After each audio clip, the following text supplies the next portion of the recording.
Sustainable seafood is actually quite simple. It is thinking about seafood in a way in which we can fish for it in a manner in which there will always be more fish next year, and that does not do any harm to the ocean in which we get it from.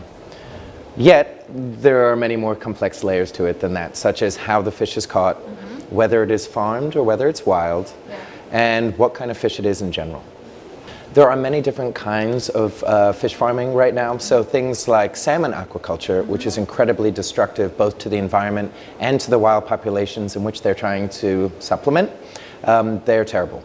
Yet things that are done in closed systems, almost like raised in a swimming pool, like say Arctic char or trout, that is wonderful because it's isolated from the natural system.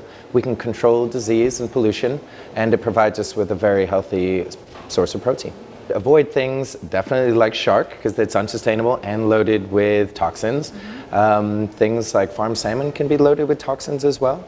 But mostly if you think about it as animals that are higher up the food chain, the big predators, the tunas, the sharks, those are the ones that are going to have the most toxins in their flesh. Now, right off a pier here, you want to stay away from some animals that don't move as much just because of the toxins that are built up in the sediment just because we live next to a huge city. So things like white croaker and top smelt and barracuda are animals that you might not want to eat because of DDT and PCB.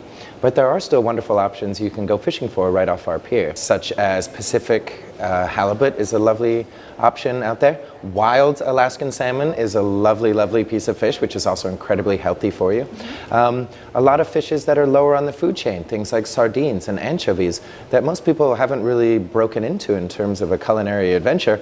So is there one place that people can go to see the entire list of what's good and bad? Well, obviously you can come here to the Santa Monica Pier Aquarium, right under the pier, where we can give you those resources, or you can download the app from the Seafood Watch, which is free, and it's really great, and they update it all the time, and so you can have it under the table and seem like an expert when you're at dinner, and all your friends will be wowed by your sustainable seafood knowledge.